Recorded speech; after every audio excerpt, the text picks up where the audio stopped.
আলহামদুলিল্লাহ আলহামদুলিল্লাহ আলহামদুলিল্লাহ। উপদেষ্টা পরিষদের জরুরি সভায় আওয়ামী লীগের রাজনীতি নিষিদ্ধ করা হয়েছে।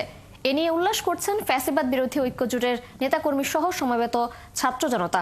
এ বিষয়ে বিস্তারিত জানাতে হোটেল ইন্টারকন্টিনেন্টালের সামনে থেকে যুক্ত হচ্ছেন সহকর্মী শাহিদুজ্জামান সাকিব। সাকিব, আওয়ামী লীগের রাজনীতি নিষিদ্ধের ঘোষণার পর শাহবাগে আন্দোলনকারীদের প্রতিক্রিয়া কেমন দেখছেন, সেখানকার সবশেষ তথ্য জানাবেন।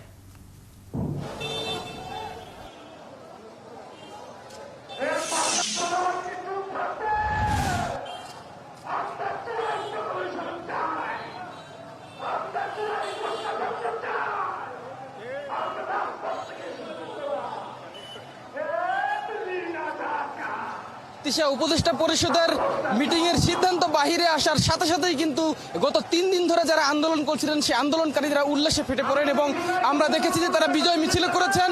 তবে এখন পর্যন্ত আন্দোলনকারীদের মধ্যে কিন্তু মিশ্র প্রতিক্রিয়া রয়েছে। তারা বলছেন যে তাদের যে মূল দাবি ছিল আওয়ামী লীগকে দল হিসেবে নিষিদ্ধ করা, তবে বিচার চলাকালীন অবস্থায় আওয়ামী লীগের রাজনৈতিক কার্যক্রম নিষিদ্ধ করার যে সিদ্ধান্ত, এই সিদ্ধান্তের ফলে কেউ কেউ যেমন বিজয় উল্লাস করছেন, পাশাপাশি অনেকেই বলছেন যে তাদের মূল দাবি আসলে এখনো পর্যন্ত আদায় করা হয়নি। তারা আসলে পরবর্তীতে আরো কি কর্মসূচি গ্রহণ করতে যাচ্ছেন বা কি সিদ্ধান্ত নিতে যাচ্ছেন তাদের নেতারা পরবর্তীতে সেটিও আসলে জানাবেন। তবে প্রাথমিকভাবে যারা আসলে গত 3 দিন ধরে আওয়ামী লীগকে নিষিদ্ধ করার জন্য আন্দোলন করে আসছিলেন, শাহবাগ অবরোধ করে আসছিলেন এবং সর্বশেষ ইন্টারকন্টিনেন্টালের সামনে অবস্থান করছিলেন, তাদের মধ্যে কিন্তু ব্যাপক উল্লাস আমরা লক্ষ্য করেছি। এখানে এখনো বেশ কিছু আন্দোলনের সঙ্গে আমরা একটু কথা বলতে চাই। আজকে যে সিদ্ধান্ত হলো, সিদ্ধান্তগুলোতে আপনারা সন্তুষ্ট কিনা?